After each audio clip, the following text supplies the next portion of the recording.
Capítulo 24.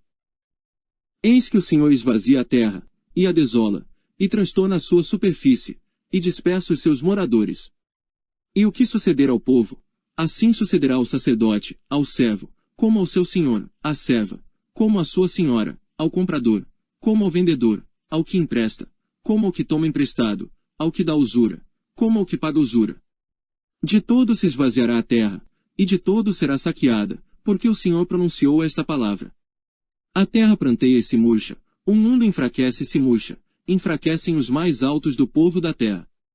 Na verdade, a terra está contaminada por causa dos seus moradores, porquanto tem transgredido as leis, mudado os estatutos, e quebrado a aliança eterna. Por isso a maldição tem consumido a terra, e os que habitam nela são desolados, por isso são queimados os moradores da terra, e poucos homens restam. Pranteia o mosto, enfraquece a vide, e suspiram todos os alegres de coração. Cessa o folguedo dos tamboris, acaba o ruído dos que exultam, e cessa a alegria da harpa. Com canções não beberão vinho, a bebida forte será amarga para os que a beberem. Demolida está a cidade vazia, todas as casas fecharam, ninguém pode entrar. Há lastimoso clamor nas ruas por falta do vinho, toda a alegria se escureceu, desterrou-se o gozo da terra. Na cidade só ficou a desolação, a porta ficou reduzida a ruínas. Porque assim será no interior da terra, e no meio destes povos, como a sacudidura da oliveira, e como os rabiscos, quando está acabada a vindima. Estes alçarão a sua voz, e cantarão com alegria, e por causa da glória do Senhor exultarão desde o mar.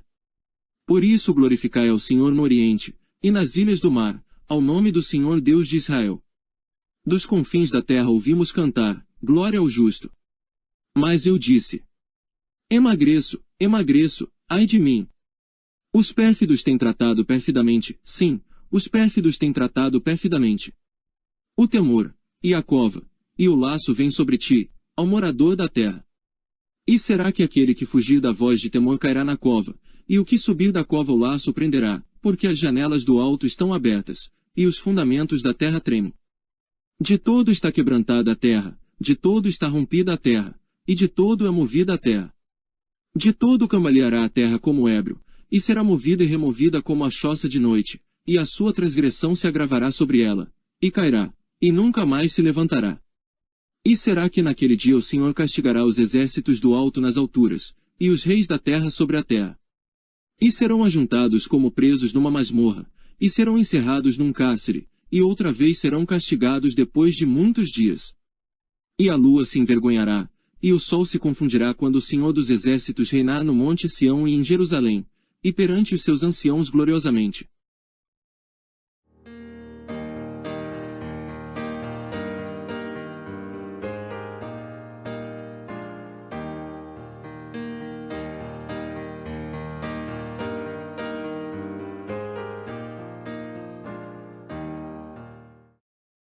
Patriarcas e Profetas, capítulo 71.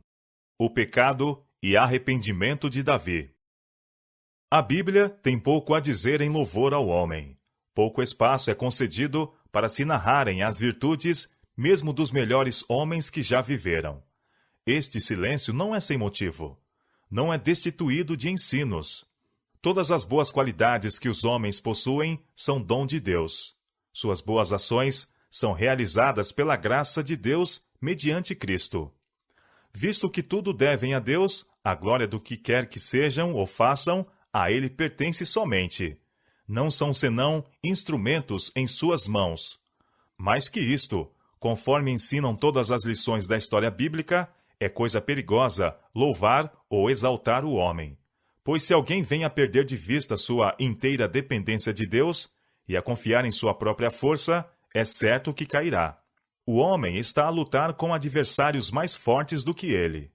Não temos que lutar contra a carne e o sangue, mas sim contra os principados, contra as potestades, contra os príncipes das trevas deste século, contra as hostes espirituais da maldade nos lugares celestiais. Efésios capítulo 6, verso 12. É impossível a nós, em nossa própria força, sustentar o conflito. E o que quer que desvie de Deus a mente, o que quer que leve à exaltação própria ou presunção, está certamente a preparar o caminho para a nossa derrota. O conteúdo da Bíblia visa inculcar desconfiança na força humana e acoroçoar a confiança no poder divino. Foi o espírito de confiança e exaltação próprias o que preparou o caminho para a queda de Davi. A lisonja e as sutis atrações do poderio e do luxo não deixaram de ter efeito sobre ele. Relações com as nações circunjacentes também exerceram influência para o mal. Segundo o costume que prevalecia entre os governantes orientais, crimes que não seriam tolerados nos súditos não eram condenados no rei.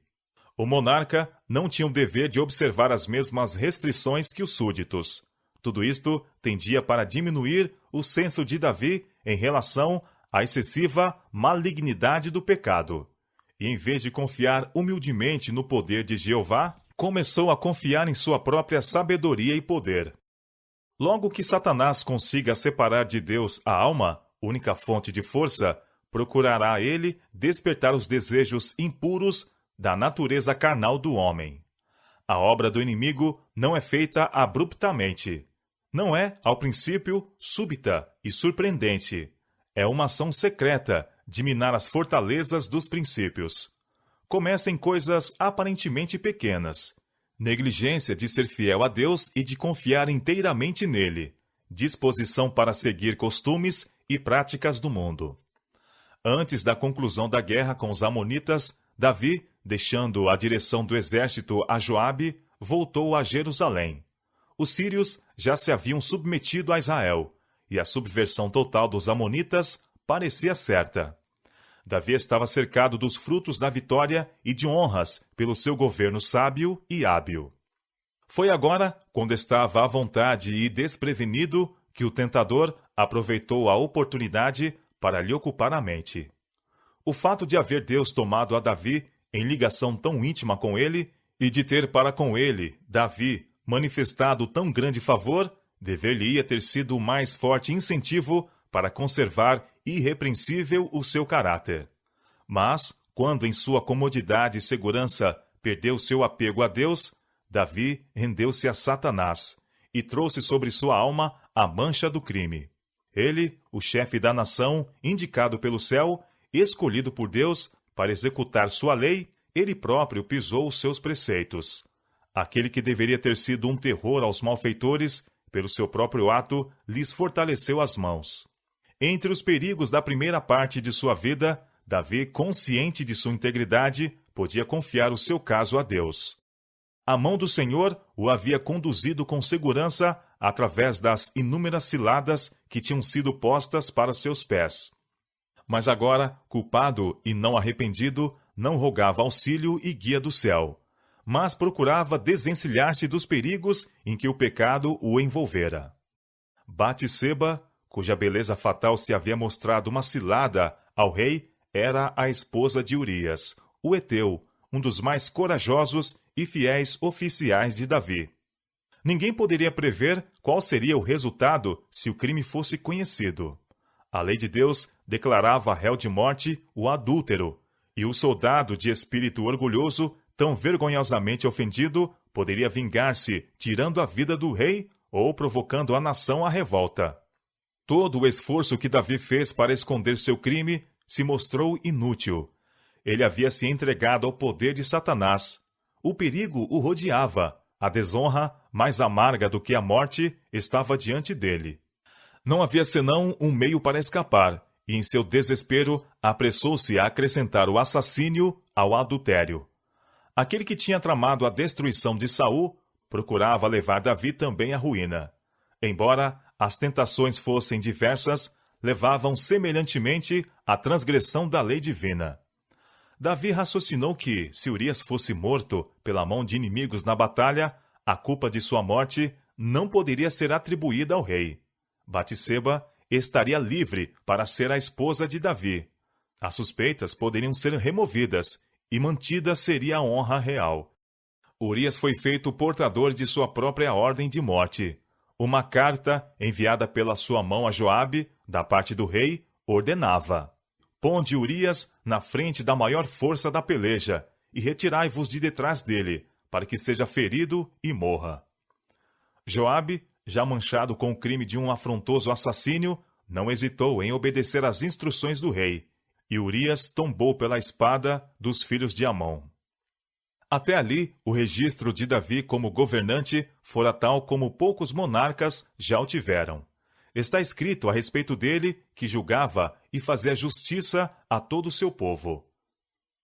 Sua integridade conquistara a confiança e lealdade da nação, mas, afastando-se ele de Deus e entregando-se ao maligno, tornou-se, durante aquele tempo, agente de Satanás. Contudo, ainda mantinha a posição e autoridade que Deus lhe dera, e por causa disto, exigiu obediência que poria em perigo a alma daquele que a ela se rendesse. E Joabe, cuja fidelidade fora protestada ao rei, em vez de a Deus, transgrediu a lei de Deus, porque o rei o ordenara. O poder de Davi fora a ele dado por Deus, mas para ser exercido apenas de acordo com a lei divina. Ordenando ele o que era contrário à lei de Deus, tornava-se pecado obedecer. As potestades que há foram ordenadas por Deus, mas não devemos obedecer-lhes contrariamente à lei de Deus. O apóstolo Paulo, escrevendo aos gentios, expõe o princípio pelo qual devemos ser governados.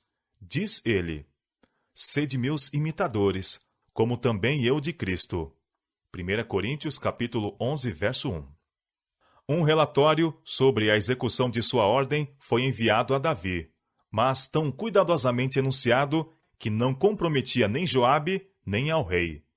Joabe deu ordem ao mensageiro dizendo: acabando tu de contar ao rei todo o sucesso desta peleja, e sucedendo que o rei se encolerize, então dirás: também morreu teu servo Urias, o heteu. E foi o mensageiro, e entrou e fez saber a Davi tudo, para que Joabe o enviara. A resposta do rei foi: assim dirás a Joabe: não te pareça isto mal aos teus olhos, pois a espada tanto consome este como aquele. Esforça a tua peleja contra a cidade, e a derrota. Batseba observou os dias usuais de lamentação por seu marido, e, no seu final, enviou Davi e a recolheu em sua casa, e lhe foi por mulher. Aquele cuja delicada consciência e elevado senso de honra não lhe permitiram, mesmo em perigo de vida, estender sua mão contra o ungido do Senhor, caíra de tal maneira que pôde afrontar e assassinar um de seus soldados mais fiéis e valentes, e esperar gozar, sem ser incomodado, a recompensa de seu pecado. Ai, como o ouro fino se torna fusco, como se transformara o ouro finíssimo! Desde o princípio, Satanás pintou aos homens as vantagens a serem ganhas pela transgressão. Assim ele seduziu os anjos, assim tentou Adão e Eva a pecar, e assim está ainda a afastar multidões da obediência a Deus. A senda da transgressão faz-se com que pareça desejável, mas o fim deles são os caminhos da morte. Provérbios capítulo 14, verso 12. Felizes aqueles que, tendo se arriscado a ir por este caminho, aprendem quão amargos são os frutos do pecado e voltam em tempo. Deus, em sua misericórdia, não deixou que Davi fosse atraído à ruína total pelas sedutoras recompensas do pecado. Por amor de Israel, também houve necessidade da intervenção de Deus. Passando-se o tempo, o pecado de Davi, para com Batseba, se tornou conhecido e despertou a suspeita de que ele projetara a morte de Urias. O Senhor foi desonrado. Ele tinha favorecido e exaltado a Davi, e o pecado deste representou falsamente o caráter de Deus, lançando ignominia ao seu nome. Tendia a abaixar a norma da piedade em Israel e diminuir em muitos espíritos a aversão pelo pecado. Ao mesmo tempo, os que não amavam nem temiam a Deus se tornaram, por meio daquele pecado, audazes na transgressão. Ao profeta Natã foi ordenado levar uma mensagem de reprovação a Davi. Era uma mensagem terrível pela sua severidade. A poucos soberanos tal censura poderia ser feita, a não ser com preço de morte certa a quem a fizesse. Natã transmitiu resolutamente a sentença divina, e contudo, com tal sabedoria do alto que captou a simpatia do rei, despertou-lhe a consciência e arrancou-lhe dos lábios a sentença de morte sobre si. Apelando para Davi como o guarda devidamente designado dos direitos de seu povo, o profeta referiu a história da falta e opressão que exigiam desagravo. Havia numa cidade 2 homens, disse ele, um rico e outro pobre. O rico tinha muitíssimas ovelhas e vacas, mas o pobre não tinha coisa nenhuma, senão uma pequena cordeira que comprara e criara. E ela tinha crescido com ele e com seus filhos igualmente. Do seu bocado comia, e do seu copo bebia, e dormia em seu regaço, e a tinha como filha. E vindo ao homem rico, um viajante, deixou este de tomar das suas ovelhas e das suas vacas, para guisar para o viajante que viera a ele, e tomou a cordeira do homem pobre, e a preparou para o homem que viera a ele. Despertou-se a ira do rei, e exclamou: Vive o Senhor, que digno de morte é o homem que fez isto. E pela cordeira tornará a dar o quadruplicado, porque fez tal coisa, e porque não se compadeceu. 2 Samuel, capítulo 12, versos 5 e 6. Natã fixou os olhos no rei, e então, levantando sua destra para o céu, declarou solenemente: Tu és esse homem. Por que, pois, continuou ele, desprezaste a palavra do Senhor, fazendo mal diante de seus olhos? Os criminosos podem, como fizera Davi, tentar esconder dos homens o seu crime. Podem procurar sepultar a má ação para sempre, longe das vistas ou do conhecimento humano. Mas todas as coisas estão nuas e patentes aos olhos daquele com quem temos de tratar. Hebreus capítulo 4, verso 13. Nada há encoberto que não haja de revelar-se, nem oculto que não haja de saber-se. São Mateus capítulo 10, verso 26. Natã declarou: Assim diz o Senhor Deus de Israel: Eu te ungi sobre Israel, e eu te livrei das mãos de Saul.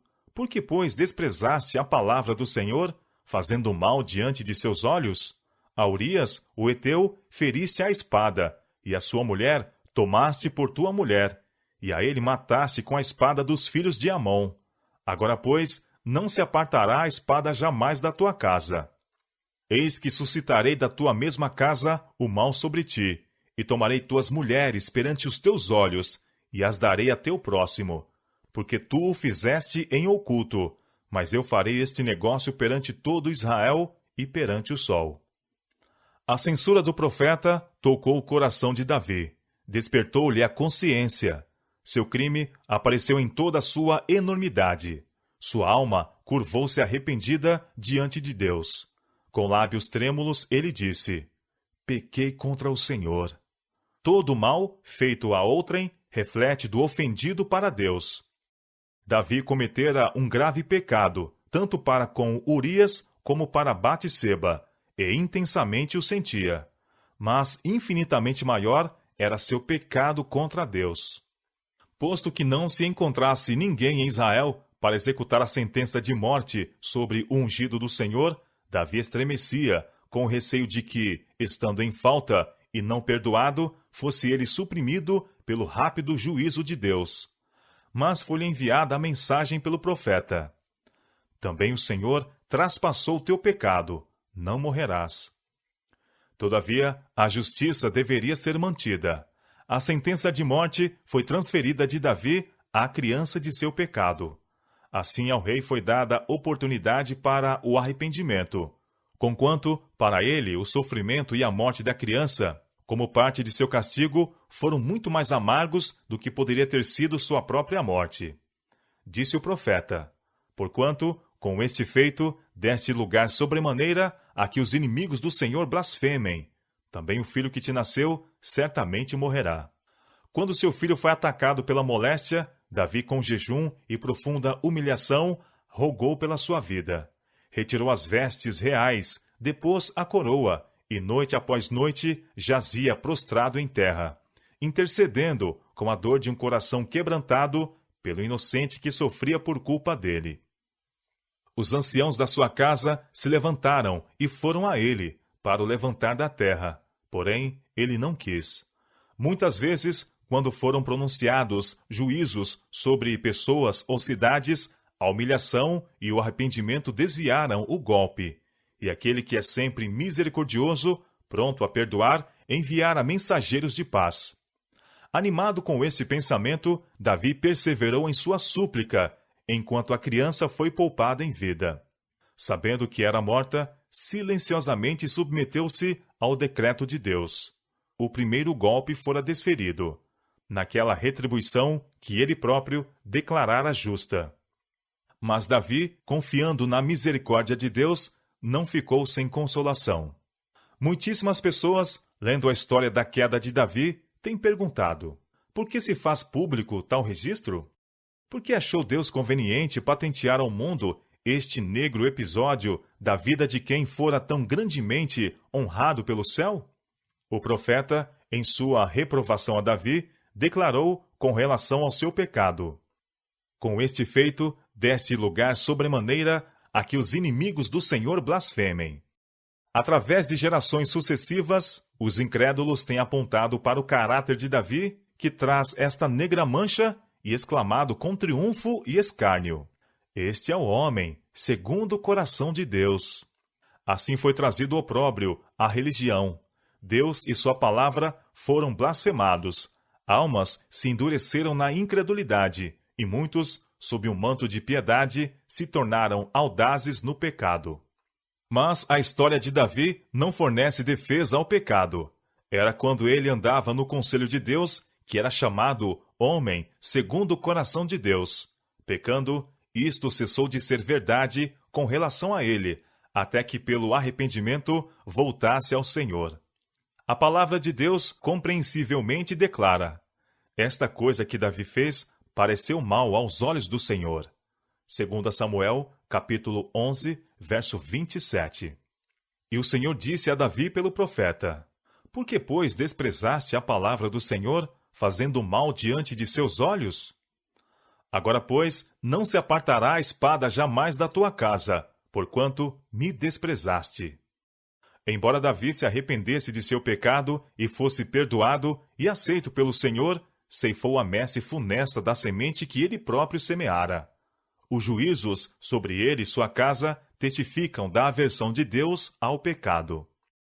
Até ali, a providência de Deus tinha preservado a Davi contra todas as conspirações de seus inimigos, e fora diretamente exercida para restringir a Saul. A transgressão de Davi mudou, porém, sua relação para com Deus. O Senhor, de nenhuma maneira, pode sancionar a iniquidade. Ele não podia exercer seu poder para proteger a Davi dos resultados de seu pecado, como o protegera da inimizade de Saul. Houve uma grande mudança no próprio Davi. Ele ficou quebrantado em espírito pela consciência de seu pecado e de seus resultados que teriam grande alcance. Sentiu-se humilhado aos olhos de seus súditos. Sua influência se enfraqueceu. Até ali sua prosperidade fora atribuída à sua conscienciosa obediência aos mandamentos do Senhor. Mas agora seus súditos, tendo conhecimento de seu pecado, seriam levados a pecar mais livremente. Sua autoridade em sua própria casa, o direito ao respeito e à obediência de seus filhos enfraqueceram. Uma intuição de sua culpa conservava-o silencioso, quando ele teria condenado o pecado. Tornava fraco seu braço para executar justiça em sua casa. Seu mau exemplo exerceu influência sobre seus filhos, e Deus não interviria para impedir o resultado. Ele permitiria que as coisas tomassem seu curso natural, e assim Davi foi severamente castigado. Durante um ano inteiro, após sua queda, Davi viveu em aparente segurança. Não havia prova externa do desagrado de Deus, mas a sentença divina pairava sobre ele. Rápida e certamente aproximava-se um dia de juízo e condenação, o qual nenhum arrependimento poderia desviar, de angústia e vergonha que entenebreceriam toda a sua vida terrestre. Aqueles que, apontando para o exemplo de Davi, procuram diminuir a culpa de seus próprios pecados, deveriam aprender do registro bíblico que duro é o caminho da transgressão. Embora semelhantes a Davi se desviem de sua má conduta, achar-se-á que os resultados do pecado, mesmo nesta vida, são amargos e duros para se suportarem. Era intuito de Deus que a história da queda de Davi servisse como advertência de que mesmo os que ele abençoou e favoreceu grandemente não se devem sentir livres de perigo e negligenciar a vigilância e a oração. E isso tem feito esta história aqueles que humildemente têm procurado aprender a lição que Deus tencionava dar. De geração em geração, milhares têm sido levados a compenetrar-se do perigo que correm em virtude do poder do tentador. A queda de Davi, que foi tão grandemente honrado pelo Senhor, despertou neles desconfiança do próprio eu. Sentiram que apenas Deus os poderia guardar pelo seu poder mediante a fé. Sabendo que nele estavam sua força e segurança, recearam dar o primeiro passo no terreno de Satanás. Mesmo antes que a sentença divina fosse pronunciada contra Davi, começara ele a colher o fruto da transgressão. Sua consciência estava inquieta. A aflição de espírito, que então suportava, é apresentada no Salmo 32. Diz ele: Bem-aventurado aquele cuja transgressão é perdoada, e cujo pecado é coberto. Bem-aventurado o homem a quem o Senhor não imputa a maldade, e em cujo espírito não há engano. Enquanto eu me calei, envelheceram os meus ossos, pelo meu bramido em todo o dia, porque de dia e de noite a tua mão pesava sobre mim. O meu humor se tornou em sequidão de estio. Salmo, capítulo 32, versos 1 a 4. E o Salmo 51 é uma expressão do arrependimento de Davi, quando lhe veio de Deus a mensagem de reprovação. Tem misericórdia de mim, ó Deus, segundo a tua benignidade. Apaga as minhas transgressões, segundo a multidão das tuas misericórdias. Lava-me completamente da minha iniquidade e purifica-me do meu pecado, porque eu conheço as minhas transgressões e o meu pecado está sempre diante de mim. Purifica-me com hisopo e ficarei puro. Lava-me e ficarei mais alvo do que a neve. Faze-me ouvir júbilo e alegria, para que gozem os ossos que tu quebraste. Esconde a tua face dos meus pecados e apaga todas as minhas iniquidades. Cria em mim, ó Deus, um coração puro e renova em mim um espírito reto. Não me lances fora da tua presença e não retires de mim o teu Espírito Santo. Torna a dar-me a alegria da tua salvação e sustém-me com um espírito voluntário. Então ensinarei aos transgressores os teus caminhos, e os pecadores a ti se converterão. Livra-me dos crimes de sangue, ó Deus, Deus da minha salvação, e a minha língua louvará altamente a tua justiça. Salmo, capítulo 51, versos 1 a 14. Desta maneira, em um cântico sagrado que havia de ser entoado nas assembleias públicas de seu povo, na presença da corte, sacerdotes e juízes, príncipes e homens de guerra, e que conservaria até a última geração o conhecimento de sua queda, relatou o rei de Israel seu pecado, e seu arrependimento e sua esperança de perdão pela misericórdia de Deus. Em vez de se esforçar para ocultar seu crime, desejou que outros pudessem instruir-se pela triste história de sua queda. O arrependimento de Davi foi sincero e profundo. Não houve esforço para atenuar seu delito. Nenhum desejo de escapar dos juízos ameaçados inspirou sua oração. Viu, porém, a enormidade de sua transgressão contra Deus. Viu a contaminação de sua alma. Repugnou-lhe seu pecado. Não era unicamente pelo perdão que ele orava, mas pela pureza de coração. Davi não abandonou a luta em desespero. Nas promessas de Deus aos pecadores arrependidos, via a prova de seu perdão e aceitação. Porque não te comprases em sacrifícios, senão eu os daria. Tu não te deleitas em holocaustos. Os sacrifícios para Deus são o espírito quebrantado. A um coração quebrantado e contrito não desprezarás, ó Deus. Salmo, capítulo 51, versos 16 e 17. Embora Davi tivesse caído, o Senhor o levantou. Estava agora em mais completa harmonia com Deus e simpatia para com seus semelhantes do que antes de cair. No júbilo de seu livramento, cantou: Confessei-te o meu pecado, e a minha maldade não encobri. Dizia eu: confessarei ao Senhor as minhas transgressões. E tu perdoaste a maldade do meu pecado. Tu és o lugar em que me escondo. Tu me preservas da angústia. Tu me cinges de alegres cantos de livramento. Salmo, capítulo 32, versos 5 a 7. Muitos têm murmurado a respeito daquilo que chamam injustiça de Deus ao poupar Davi, cujo crime foi tão grande, após haver ele rejeitado a Saul, pelo que lhes parece ser pecado muito menos flagrantes. Mas Davi humilhou-se e confessou seu pecado, ao passo que Saul desprezou a reprovação e endureceu o coração na impenitência. Este período da história de Davi está repleto de significação para o pecador arrependido. É uma das ilustrações mais flagrantes que nos são dadas das lutas e tentações da humanidade, do arrependimento genuíno para com Deus e da fé em nosso Senhor Jesus Cristo. Durante todos os séculos, tem se mostrado uma fonte de animação às almas que, tendo caído em pecado, achavam-se a lutar sobre o fardo de sua culpa. Milhares de filhos de Deus, quando traídos pelo pecado e prontos a entregar-se ao desespero, têm se lembrado como o arrependimento e confissão sincera de Davi foram aceitos por Deus, não obstante sofrer ele pela sua transgressão.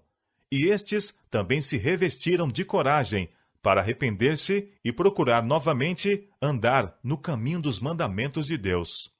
Quem quer que, sob a reprovação de Deus, humilhe a alma com confissão e arrependimento, como fez Davi, pode estar certo de que há esperança para ele. Quem quer que com fé aceite as promessas de Deus, encontrará perdão. O Senhor nunca lançará fora uma alma verdadeiramente arrependida. Ele fez esta promessa: apodere-se da minha força e faça paz comigo. Sim, que faça paz comigo. Isaías capítulo 27, verso 5. Deixe o ímpio o seu caminho, e o homem maligno os seus pensamentos, e se converta ao Senhor, que se compadecerá dele. Torne para o nosso Deus, porque grandioso é em perdoar.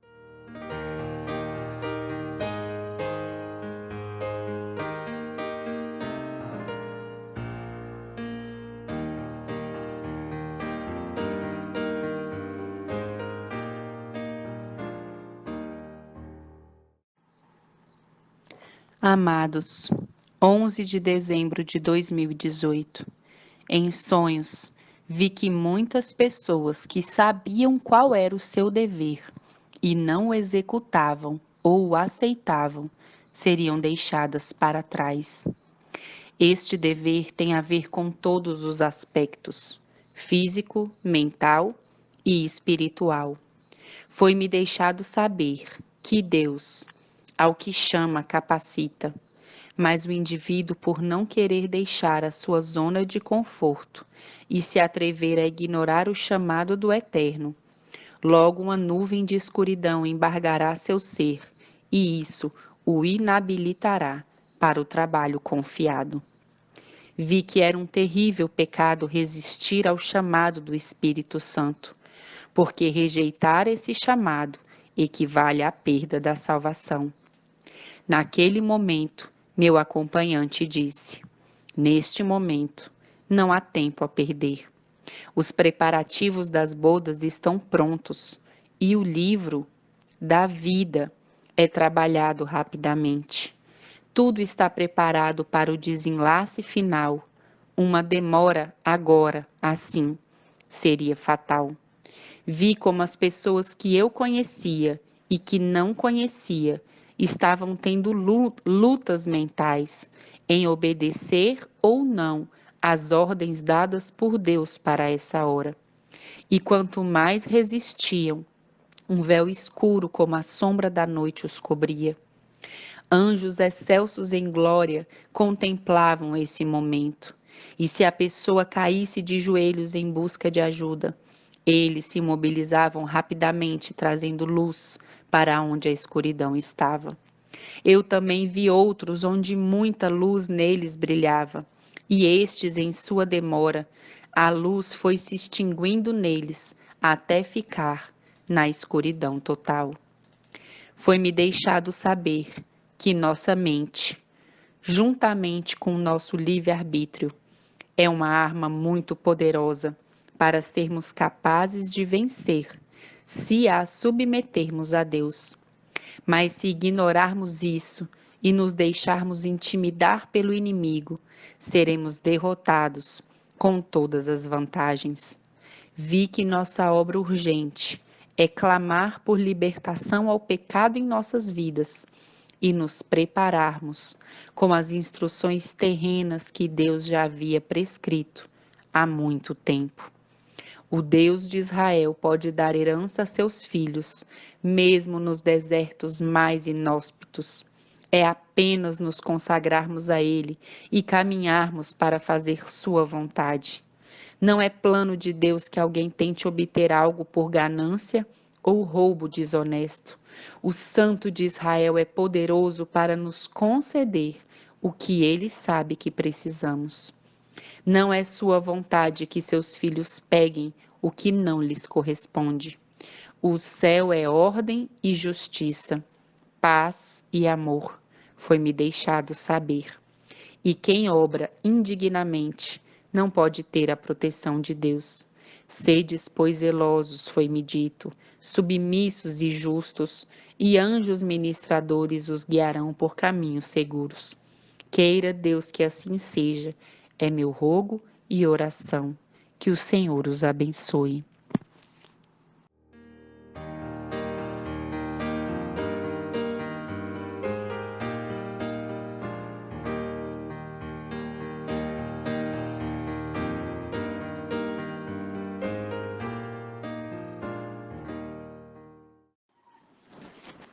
Amados, 25 de maio de 2019. Veio a mim a palavra do Senhor dizendo: os que devem ser os porta-estandartes não estão dando o sonido certo.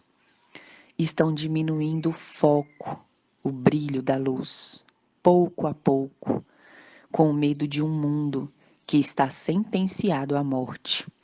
Eles estão hesitando diante da linha de fogo. Após o testemunho vivo, que impactará o mundo, será dada evidência. As tábuas dos mandamentos serão vistas como confirmação do testemunho já dado.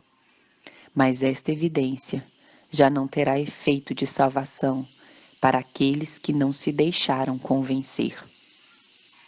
O testemunho, este primeiro, será sua última oportunidade para os seres condenados à morte, para que obtenham sua salvação ao aceitar e refletir em si mesmo este testemunho.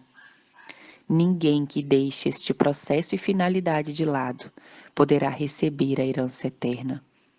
Todo ser humano terá que decidir por sua salvação, mas não somente decidir, e sim passar por um processo de aceitação, e este somente se fará mediante humilhação e constante abnegação diante do escrito diante do está escrito, e seguir, apesar da sua própria vida.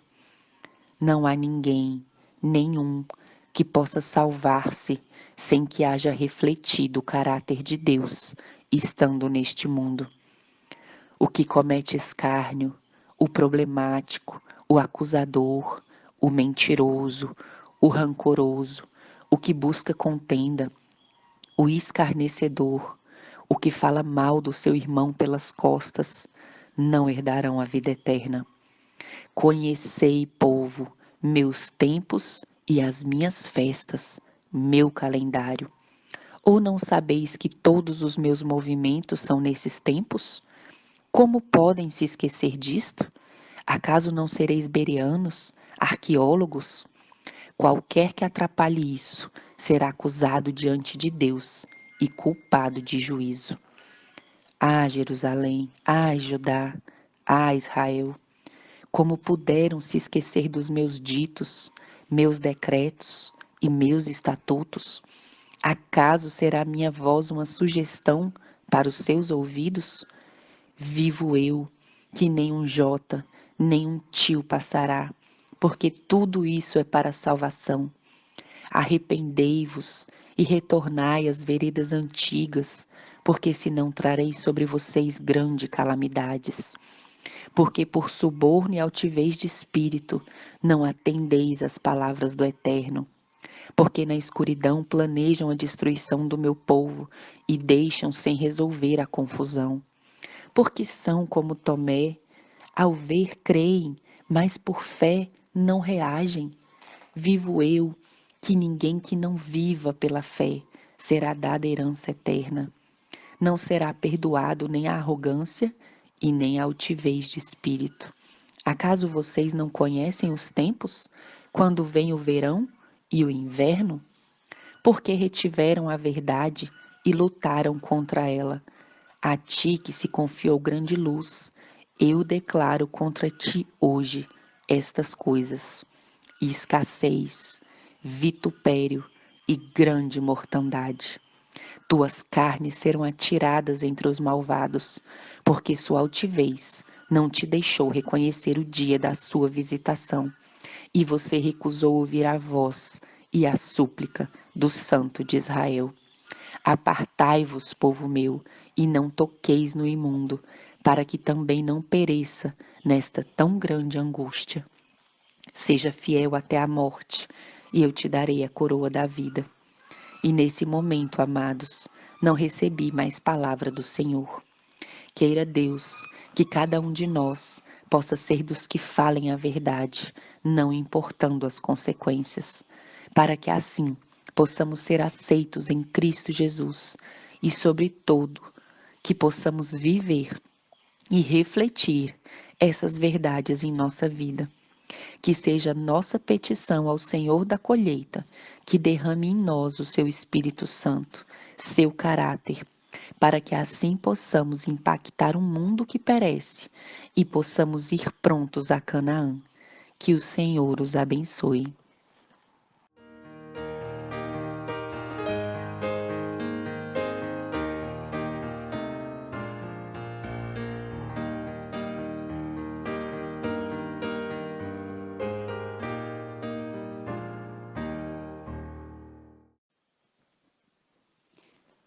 Em 25 de janeiro de 2020, em sonhos, vi que algumas pessoas trabalhavam próximas de uma montanha que tinha muitas rochas, e próximo a esta montanha havia uma rua que chegava até a cidade. O chefe destes trabalhadores exigia que continuassem trabalhando na rua próxima à montanha, que tinha muitas rochas. Logo, um forte tremor foi sentido no lugar e as rochas começaram a cair. E os trabalhadores correram para a rua, deixando tudo e todas as ferramentas para trás. Logo, a cena foi mudada e vi agora a cidade. A educação era muito vã para crianças, jovens e adultos, mas ainda assim era necessária para que fizessem parte daquela cidade. Via como as crianças, os jovens e os adultos estavam totalmente embotados por causa desta educação, e suas mentes, ágeis, cheias de planejamento e criativa, eram reduzidas a muito pouco, sendo que a educação que recebiam monopolizavam seus sentidos, sendo assim possível serem dirigidos por um homem com muito dinheiro, e este, assim, colocava diante deles somente as opções que lhe favorecia em troca de garantia de emprego. Se não aceitassem, eram destituídos do apoio que vinha da cidade.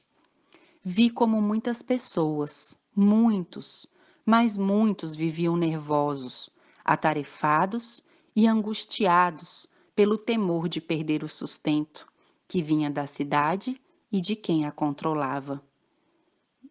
Vi como este homem destruiu um local onde eram realizados treinamentos missionários e instalou ali um grande centro de entretenimento, com muitas máquinas de diversões, músicas e muitas luzes coloridas. Me aproximei deste homem e disse: "Por que fez isso?" E o seu auxiliar me respondeu: "Este é o seu trabalho. Ele se preocupa com a felicidade de todos." E deu uma risada sarcástica. Eu respondi: "Que felicidade! Isto somente adormece seus sentidos, para que assim possa tê-los em suas mãos e poder controlá-los com facilidade." Me olhou e me respondeu: "Este é o meu trabalho, e eles gostam disso." Vi que muitos não pensavam na causa e efeito e se entregavam desenfreadamente ao entretenimento, sem medir as consequências do seu tempo perdido. Os adverti em alta voz, mas somente uma pessoa despertou daquela vil letargia e me disse: "Ajuda-me! Este lugar acaba com o meu ser, me ajude!" Agarrei aquela mulher pelo braço e a ajudei a sair daquele lugar de perdição e daquela cidade, que, como veneno de serpente, adormecia todos aqueles que estavam nela, até que o veneno lhes tirassem a vida. Fomos eu e aquela mulher a um campo e estávamos ali com outras pessoas tranquilas e cada dia fazíamos a parte que nos levava à nossa consciência. Ali, aquela mulher louvava e glorificava a Deus por sua liberdade. Logo fui a outro campo e ali vi um homem e uma mulher. Eles se preparavam para entrar no caminho em direção ao campo. Estavam se preparando para enfrentar uma tempestade que se formava e vinha rapidamente. Os vi subir em uma caminhonete e disse: "Se vão por este caminho, não devem ir na caminhonete. É melhor ir pelo caminho a pé." Porém, eles não me deram ouvidos e, colocando todos os tipos de objetos na caminhonete, avançaram pelo caminho e, num ponto difícil do caminho, perderam a caminhonete e tudo o que levavam nela. Ficaram sem nada, somente com suas vidas. A tempestade chegou e começou a açoitá-los, e corriam juntamente com outros que dávamos orientações verbais para ajudá-los, e assim não pudessem perecer. Os repreendi por seu ousado caminhar, e a mulher me respondeu: "O medo pela sobrevivência me levou a isso." E o homem disse: "O medo em passar fome me cegou."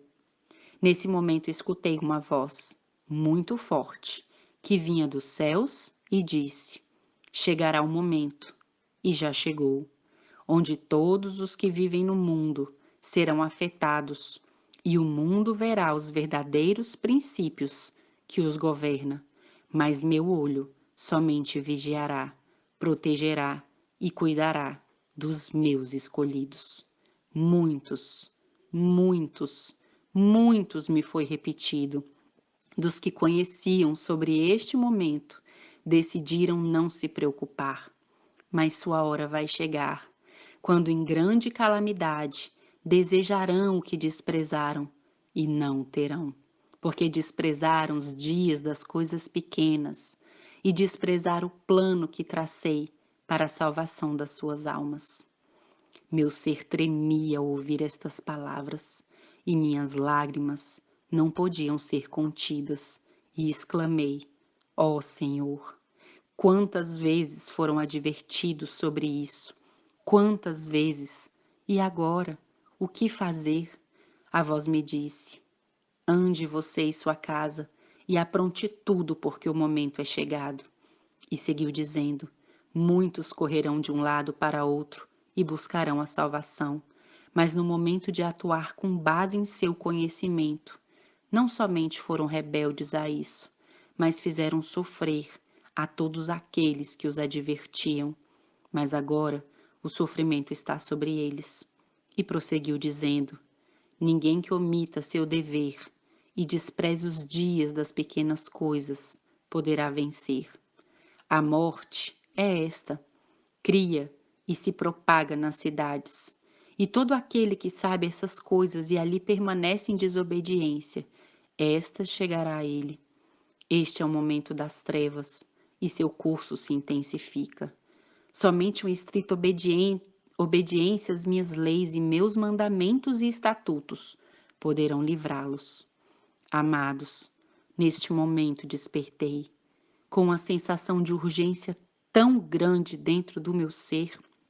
Queira Deus que cada um de vocês a possam entender e ter tudo preparado, escondidos em Cristo Jesus. Que possamos obedecer a cada instrução que Ele está nos dando, para que assim sejamos protegidos por seu braço protetor. Que o Senhor os abençoe.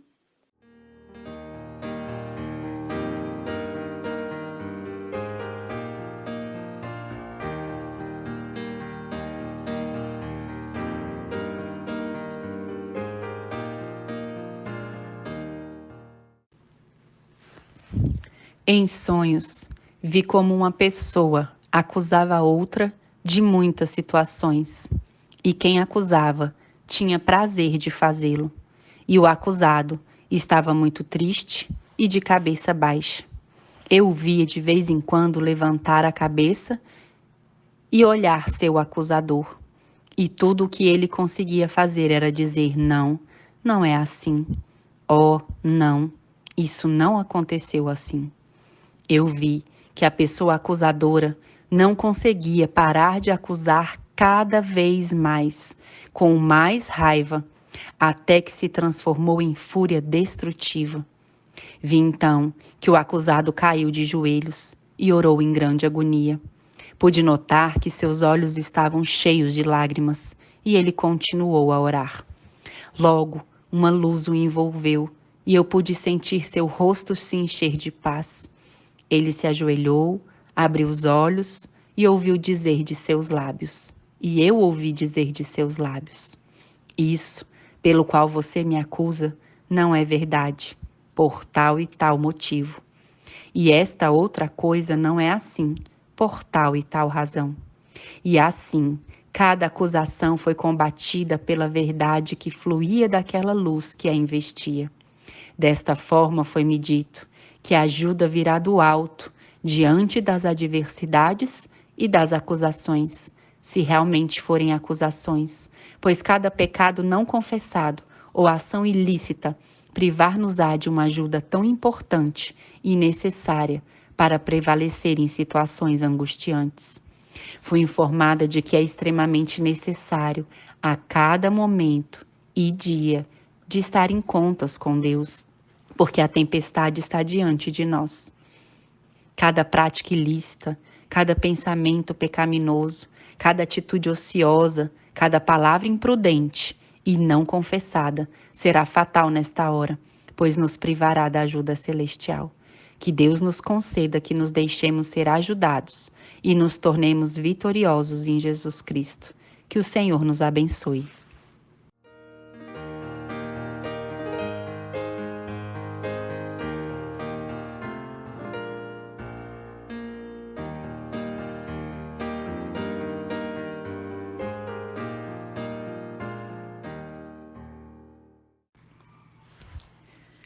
De fevereiro de 2021.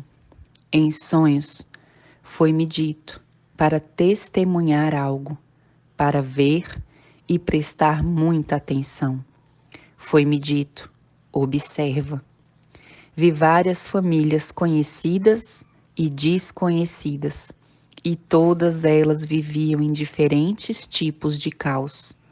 Os vi atormentados, alguns com grande preocupação, outros com grande raiva atormentavam a muitos.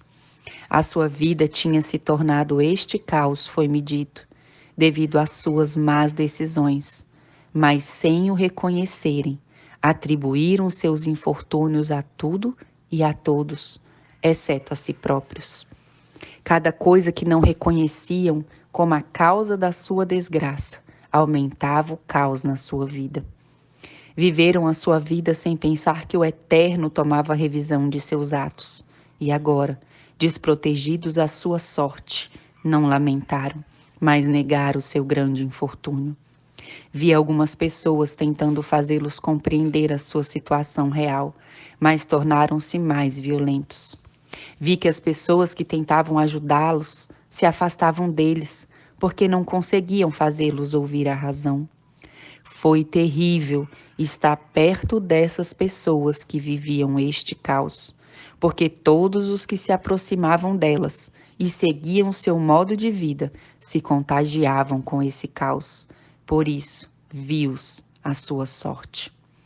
A cena mudou e eu vi uma grande depravação a nível de cidade. Cada vez se tornava mais e mais assustador. Disseram-me que uma mão magistral segue o seu plano traçado para esta hora e que nenhuma tentativa o deterá, pois há um prazo mesmo para isso. Naquele momento, amados, foi quando acordei. Queira Deus que possamos compreender todas estas coisas. Queira Deus que não sejamos rebeldes contra a palavra do Eterno, porque certamente a submissão à palavra do Senhor é a única coisa que nos garantirá a vida eterna, e não pelos nossos méritos, porque sabemos que não temos nenhum, mas pelos méritos de Jesus Cristo. Deixemos que o Espírito Santo inunde as nossas vidas. Procure nos recantos mais íntimos da nossa mente, do nosso coração, do nosso ser, e nos faça ver. Que esta seja a nossa oração, que Ele nos deixe ver a nossa verdadeira condição, para que possamos ir aos pés do Mestre, com um coração contrito e humilde, e lá possamos implorar o seu perdão, reconciliar-nos com o amado, enquanto Ele ainda está a servir como advogado, e lá nos colocarmos em contas com Ele, porque essa será certamente a causa da nossa grande vitória em Jesus Cristo. Caso contrário, amados irmãos, pereceremos, porque nada podemos fazer por nós mesmos. Queira Deus que possamos compreender e ser praticantes da palavra da verdade. Que o Senhor nos abençoe.